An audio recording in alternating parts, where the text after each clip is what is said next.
Today we're looking at Psalms 139, and it's a very interesting psalm. O Lord, thou hast searched me and known me. Thou hast known my sitting down and my rising up. Thou understandest my thoughts afar off. Thou encompassest my path and my lying down, and are acquainted with all my ways. The idea that this is an intimate God.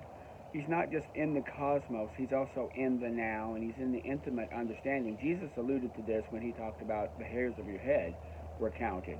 And so here's this beautiful psalm which begins with how known we are to God. Some people feel like they are unknown to God. And again, we're seeing several places where the evil people get away with things because God doesn't see. God intimately sees what they're doing and will judge them. That's the scary part. There's not a word in my tongue, but, oh Lord, thou knowest it altogether. I can't even speak a word that you don't know fully what's going on. Thou hast beset me behind and before me, and thine hand is upon me. The idea that he cups his hand to protect you. You have to just stay under that protection. So, such knowledge is too wonderful for me. It is too high. This is a very nice exaltative and exalting Psalms, which lifts him up and again, perspective. This is the second one in a row that gives us perspective, which we need. It's a daily perspective of exactly where I am, and to be over his hand, having his hand over me. There's other scriptures that talked about me going and, he is my rock, he is my refuge, he is my bulwark, he is my protector. But do I stay under him? Jesus talked about with Jerusalem how that I wanted to have herd you like a hen does her chicks, but you would not. To stay under his protection, under his guidance, under his laws, his rules, his commandments, his values, to do things the way he says they ought to be done. Such knowledge is too wonderful for me. Whither can I go from your spirit? And I love where he goes. He says, I could make my bed in hell, you're there. I can go to the heights and you could I could go across the sea. As a believer, there's no place I can go where I can go, I hope God is here. No, he's already there. And he's there with me all the way. He's everywhere. And I love how he's seeing this. There are a lot of people that want to pray towards a place or go to a place, or holiness is in such a place. If we go there, that's where the throne of God is. No, it's right with you. If I take wings in the morning and dwell in the utmost parts of the sea, even there thy hand will lead me, thy right hand will hold me up. Surely darkness shall cover me, and night shall be as light about me. Yea, the darkness hideth not from thee, the night shineth as the day. If I'm in the night, he sees me. If you think of somebody with those night goggles, night vision, he sees me in the night. This is a beautiful psalm about the connectiveness, and I love the poetry. Thou hast discovered the reins, thou hast covered me in my mother's womb. When I was in my mother's womb, thou saw me. The reins, he's talking about the reins of your heart, the reins of how you're thinking, the reins of your mind, the very strings that pull you, the pullings, the passions, desires, frustrations, sins, longings, all of those reins. They're like the rein that you would put on to take an animal someplace. We need to control those reins. I will praise thee, for I am fearfully and wonderfully made. We hear this a lot. Marvelous are thy works, and my soul knoweth right well. My substance is not hid from thee, when I have made it in secret, and curiously wrought in the lower parts of the earth. Thine eyes did see my substance, yet being imperfect. And in thy book my members are written. He knows. He's there. He sees. How precious are thy thoughts unto me, O God. To sit and think about, just not thinking about how God thinks about me, but how precious are his thoughts. Most people only want to know what he's doing, what he did, what he said. But what about his thoughts? Are his thoughts precious to you? If you do the grid work like I'm talking about, you will be picking up slowly the thoughts of God. If I could count them, they would be more than numbers in the sand of the sea. When I'm awake, I am with thee. Surely thou wilt slay the wicked. Depart from me, therefore, O bloody man, thou that speak against wickedness. He's defending himself, and he's standing firm against those. Do not I hate them, O Lord, that hate thee? Oh, it's wrong to hate, yeah. But you're not one of hating to hurt or hating to curse. You hate their deeds and what they're doing. I hate them with perfect hatred. I count them as mine enemies. Search me, O God, but know my heart. Try me and know my thoughts, and see if there's any wicked way in me. That last one is one I hear Christians say a lot. Search me, see if there's any wicked way in me. But be careful. You ask that, he's going to do it, and you're going to have to deal with that stuff. Beautiful psalm again, perspective, showing you where God is, showing you where you are, and showing him this connection and how intimately he sees you. And we forget that sometimes, how intimately he sees us. Going to chapter 5, we have Solomon now doing what he was wanting to do, what he was set up to do. He has set up that now he's going to prepare to build the temple. He's in Jerusalem. Remember, this has not been built yet. There is no established home. The Ark of the Covenant was at Shiloh. Then it went down in the Philistines. Then it came up and stayed in Kirjath Jearim for a while. And it went over to another place for a while. And now it was brought by David into this place called Jerusalem, which David took, and he called it the City of David. Now we're going to establish this as a capital city, where God would dwell amongst the cherubim.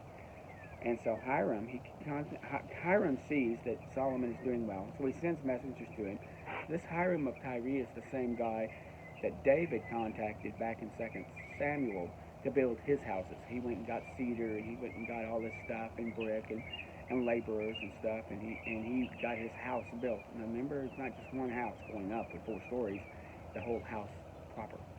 And so we're going to have the temple made and the house proper abounded. And so he speaks to Solomon, and Solomon sends a note back reminding him how he did with David, how he built David's house, and how God had promised that that Solomon would build the house, and it's in Solomon's heart to do this.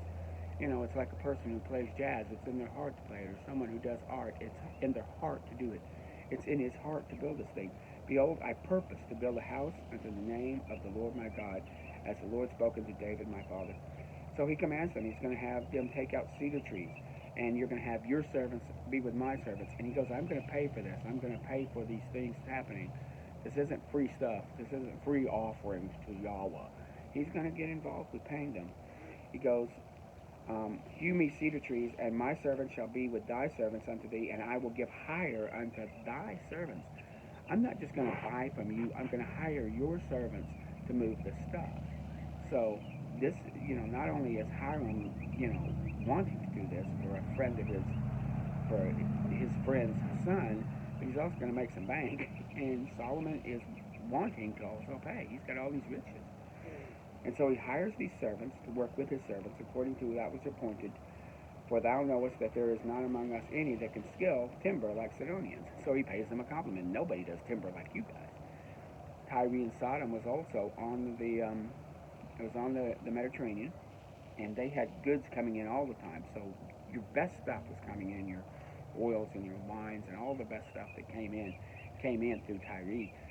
This would be like, the port of Los Angeles or the port of San Francisco or the port of New York, where all kinds of goods come flowing in. And so here's what he's got. And Hiram heard the words, and he rejoiced. Blessed be the Lord this day that has given unto David a wise son. So they build this plan, and they're going to get these goods. They're going to send it down, probably down the Mediterranean Sea, and then they'll have to bring it over to, maybe they'll stop at someplace along the side and then bring it over to Jerusalem. And so, or maybe they'll connect with one of the rivers, the Jordan. They don't really say how they're going to do this exactly, but connect with Jordan and then come down the Jordan. Either way, you've got Jerusalem right there between the Jordan and the Mediterranean. So either way, they're going to float them down on rafts, carry them across, and they build all the parts off-site. We'll see that later. They don't have the hammers and the chisels and the hewing of stones at the site. The cutting of lumber, all of that. All of this is planned ahead of time. All of this is planned, and the parts are put together off-site. Then all they do is carry them in and put it all together. Very beautiful. So the sound of... It's funny that there's a connection there between that and the gospel, is we don't see the work, we just see the finished work. The work happens off-site. The work that happened with Jesus happened off-site, and we only see the beauty of what we're going to get and what's going to be in this temple and in this kingdom, but the work happens off-site. So here we have them, they're talking it over, talking about floating it down, and he does this so that also he can get food for his household. Israel has become a breadbasket. Israel has become very fruitful, and they have stuff to offer of abundance. Remember, these 12 tribes, they're all, God's blessing that land, and it's just giving humongous amounts of fruit, and it's growing. He talks about how the calves and the cattle and the sheep, all of those, they're doing well, and they're having plenty of healthy animals, and they're just having an abundance of livestock. And there's something that Tyree can get from this: good quality food, good quality meats, good quality oil. So he says, and he's going to swap this, and thou shalt accomplish my desire in giving food for my household. So Hiram gave Solomon trees and fir trees, and Solomon gave him 20,000 measures of wheat for food for his household and 20 measures of oil. So they have this commerce going on, which is very good.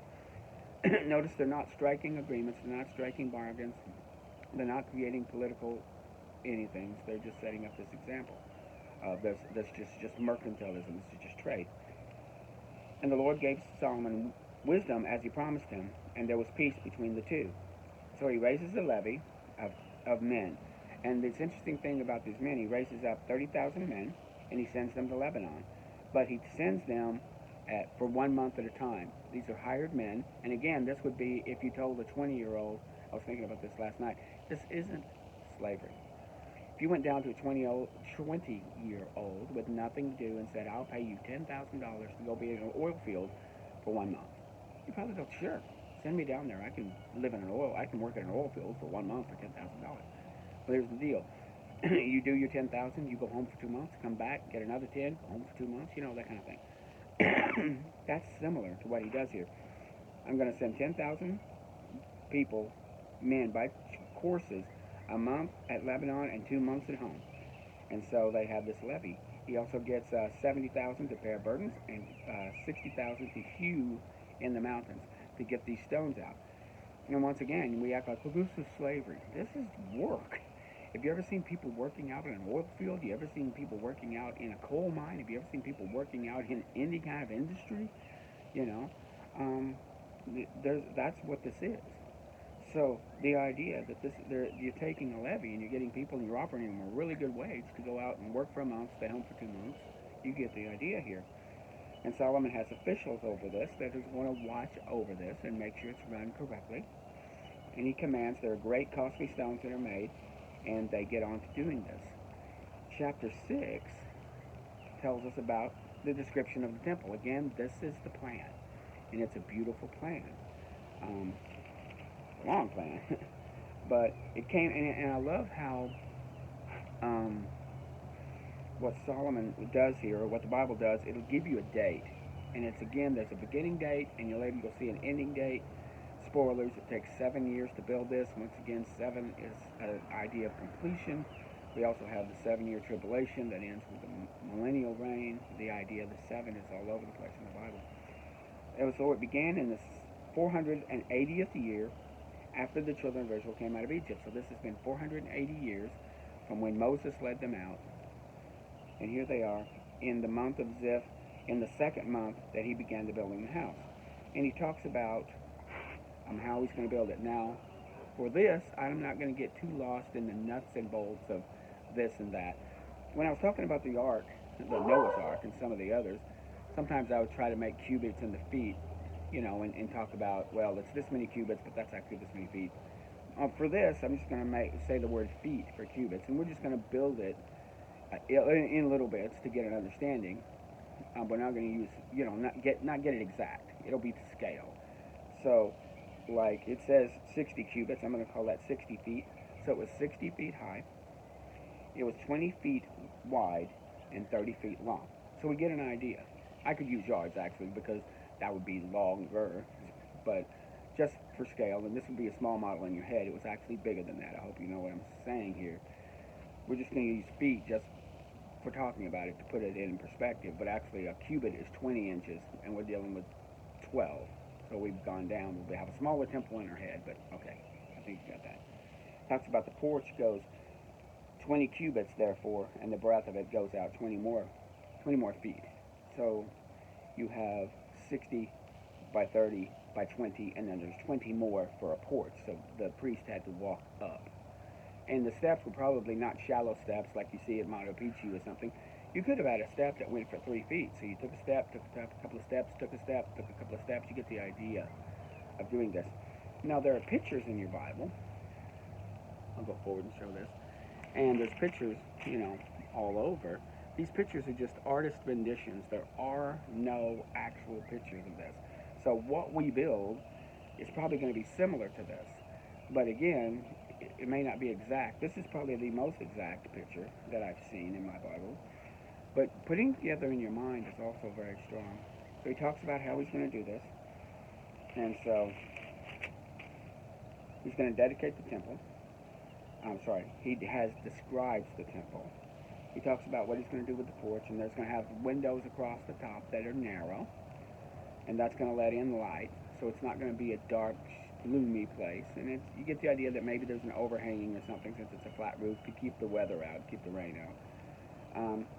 And so it's against the wall. They're going to build chambers around the property, so that's where they can house things and where they can store things, and some of the places where they'll stay.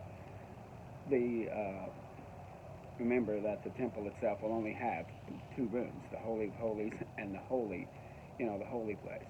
In the Holy of Holies is where you'll have the Ark of the Covenant, and you'll have the cherubim, and you'll have the mercy seat.